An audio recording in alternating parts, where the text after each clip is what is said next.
तो जीनियस के ब्रेन्स को निकाल के हम बाजार में बेचेंगे तो बहुत अच्छा प्राइस आएगा। Only less than 1% of the people tap into their genius. तो कंपटीशन है, आप बहुत प्राउड फील करते हो ना? But that was their vision, not mine. केवल हार्ड वर्क से कुछ नहीं होता, स्मार्ट वर्क चाहिए।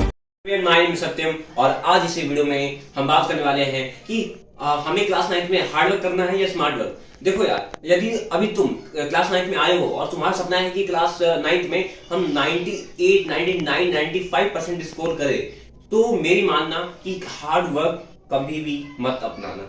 आज का जमाना है एक डेवलप्ड जमाना है, एक विकसित भारत है ये, तो हमें क्या करना है, स्मार्ट वर्क का तरीका अपनाना है। तो हमने हार्ड वर्क हम जानते हैं, हमने बचपन से हार्ड वर्क किया है, पर स्मार्ट वर्क होता क्या है, तो चलिए स्मार्ट वर्क क्या होता है वो जानते हैं।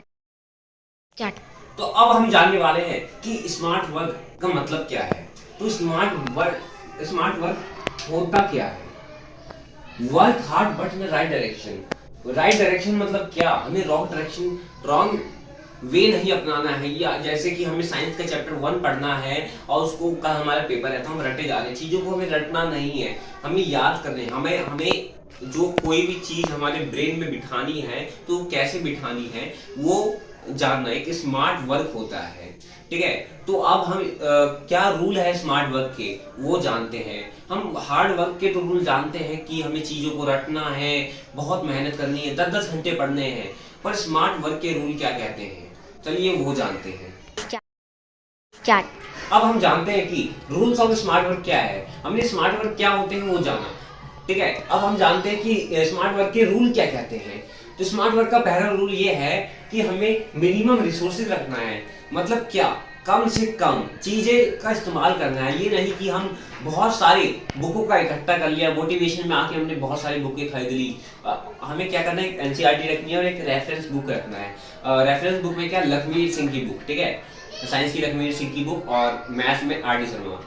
ठीक है, अभी नहीं, यदि आपकी मैथ्स बहुत अच्छी है तो आपको आर डी शर्मा खरीदने की कोई जरूरत नहीं है। और ठीक है, और एनसीईआरटी रखनी है। यही दो चीज ही हमें पकड़ के रखना है मिनिमम रिसोर्सेज में। और मैक्सिमम क्या करना है, रिवीजन। ठीक है, मैक्सिमम रिवीजन। आप एक पहली बार जैसे कि हमने साइंस का चैप्टर पढ़ा मैटर इन आवर सराउंडिंग, ठीक है, फिर हमने ना रिवीजन करना है। मैटर क्या होता है, मैटर शब्द आया कहाँ से, मैटर की क्लासिफिकेशन क्या इनिशिएंट है, ऐसे ऐसे रिवीजन करना है। ठीक है, रिवीजन क्या कैसे करना है, जैसे हमने पहले दिन पढ़ लिया, फिर तीसरे दिन पढ़ लिया, फिर 7वें दिन पढ़ लिया, फिर 9वें दिन पढ़ लिया, ऐसे करके हमें पढ़ना है। जब आप ये बस 1379 का रूल अपनाएंगे ना तो आपको चीजें जल्दी याद हो जाएगी। फिर क्या करना है, कंसिस्टेंसी रखनी है। ये प्लस में है, ठीक है, कंसिस्टेंसी रखनी है। हमें मतलब अनुशासन रखना है। यदि हम अनुशासन अपना मतलब तोड़ देंगे, जैसे कि हमने आज पढ़ा, हमने मान ले ये वीडियो आप देखते ही मोटिवेशन में आ गए और आप ना 9 घंटे पढ़ने लग गए। 9 घंटे नहीं, आपको डेली ऐसे बनाना है, जैसे आज 10 मिनट, कल 20 मिनट, कल 30 मिनट, मतलब ऐसे 5-5 मिनट करके 1-1 मिनट करके बढ़ाना है। कंसिस्टेंसी रखनी है। ठीक है, यदि आपका जिस दिन पढ़ने का मन ना करे तो उस दिन आप 10 ही मिनट पढ़े पर पढ़े। ठीक है, फिर ये तो हो गई हमारी पहली रूल। हमने पहला रूल, आई होप आपको समझ आया होगा। दूसरी रूल क्या कहता है, वन शॉट। वन शॉट मतलब क्या, हमें जैसे कि साइंस के चैप्टर 1 या मैथ्स के चैप्टर 1 नंबर सिस्टम समझना है, तो हम किसी भी जंग में जाने से पहले क्या प्लान बनाते हैं, तो क्या करना है, हमें वन शॉट देखकर उस चैप्टर की बाउंड्री जान लेंगे।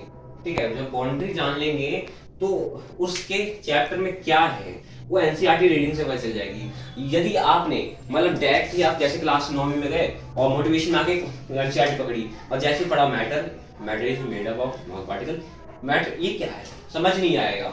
तो आपको सबसे पहले क्या करना है, आजकल सबके पास मोबाइल होता है, आपको वन शॉट डालना है, कोई भी चैप्टर हो, जैसे चैप्टर 1 हो गया, ठीक है, और फिर क्या करनी है, एनसीईआरटी रीडिंग करनी है 2 से 3 बार।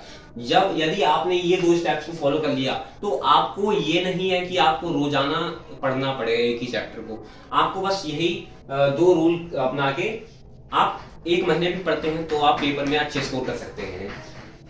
नोट्स, चौथा रूल क्या कहता है स्मार्ट वर्क का, कि नोट्स बनाने हैं। नोट्स किसके? खुद के, किसी भी लैंग्वेज में। यदि आपको इंग्लिश आती है तो आप इंग्लिश में बना लीजिए। जैसे कि जब आप ये वन शॉट वीडियो देख रहे होगे और एनसीईआरटी रीडिंग कर रहे होगे, तो वन शॉट वीडियो में आपने क्या क्या देखा, और एनसीईआरटी जब रीडिंग कर रहे हैं तो वहां पे वो मेन बात कहाँ है, तो वो देखकर वो वहां पे ना नोट कर लेना है जो ये इंपॉर्टेंट है, और नोट्स में इंपॉर्टेंट कर लिया, ठीक है। जब आप एक पेपर से एक दिन पहले पढ़ेंगे ना तो आपको जल्दी रिवीजन हो जाएगा।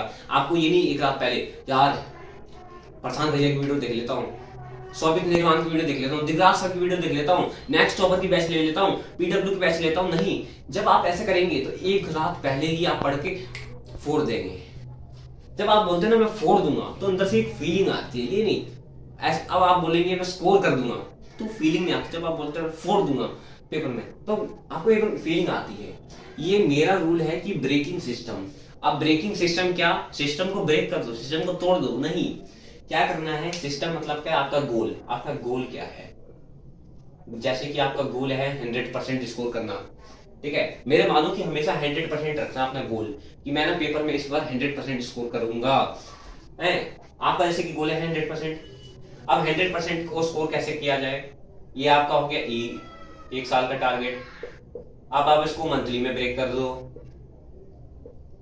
ठीक है। समझना, मंथली में ब्रेक किया, मंथली को डे में किया, डे को आवर में किया। ऐसे आप जब करते हैं ना तो आपके ना गोल्स पता चल जाएंगे। बिग गोल से स्मॉल गोल में पता हो जाएगा, और आपको ने क्लियर रोड मैप मिल जाएगा आप कैसे उस टारगेट तक पहुंचेंगे, ठीक है। फिर 5वां रूल क्या कहता है कि एक्टिव रिकॉल। एक्टिव रिकॉल क्या? दोबारा कॉल करना है। किसको करना है? जो हमने एक सप्ताह पहले पढ़ा था। जैसे कि हमने पहले दिन पढ़ा तो एक्टिव रिकॉल का मेथड अपना के हमने रिवीजन कर सकते हैं। तो तीसरे दिन एक्टिव रिकॉल किया, 7वें दिन एक्टिव रिकॉल किया, 9वें दिन एक्टिव रिकॉल किया, ऐसे करना है, ठीक है। और लास्ट और मोस्ट इंपॉर्टेंट टिप्स क्या है, रूल क्या है कि मिस्टेक नोटबुक बना लेनी है। 10 या 5 रुपए की नोटबुक आती होगी आपके पास दुकान पे, तो ऐसे नोटबुक बना ली। जैसे कि मान लो कि हमने साइंस का चैप्टर फर्स्ट उठाया और उसमें लैटेंट हीट ऑफ फ्यूजन नहीं समझ आ रहा, यहाँ लिख लिया कि लैटेंट हीट ऑफ फ्यूजन नहीं समझ आ रहा, ठीक है। और क्या उसको एक सरल भाषा में, अपने भाषा में आपको जो समझ आ रहा है वो लिख लिया। जब आप ऐसे करेंगे तो पेपर के एक दिन पहले ना आप जब ये पढ़ लेंगे तो आपको बहुत इजी होगा समझने में। और मैथ्स में क्या करना है, ऐसे मिस्टेक वो बुक में कि मैथ्स का ये ना जैसे कि क्वेश्चन नहीं आ रहा है तो आपने उस क्वेश्चन में क्या मिस्टेक किया वो लिख लेना है, फिर उस क्वेश्चन का रियल सोल्यूशन क्या है वो लिख लेना है। इससे क्या होगा ना, आपको एक दिन पढ़ेंगे तो अच्छे स्कोर करेंगे। तो आई होप कि आपको स्मार्ट वर्क के क्या होता है वो समझ आया होगा, स्मार्ट वर्क के रूल क्या है वो समझ आया होगा। तो इस बार क्या करना है, 4 देना है, और अपनी जो भी टारगेट है आपका वो नीचे लिख दो। और एक लाइक तो बनता है ना यार, मतलब इतनी मेहनत की है आपके लिए तो एक लाइक तो बनता है। तो thank you for watching, keep signing.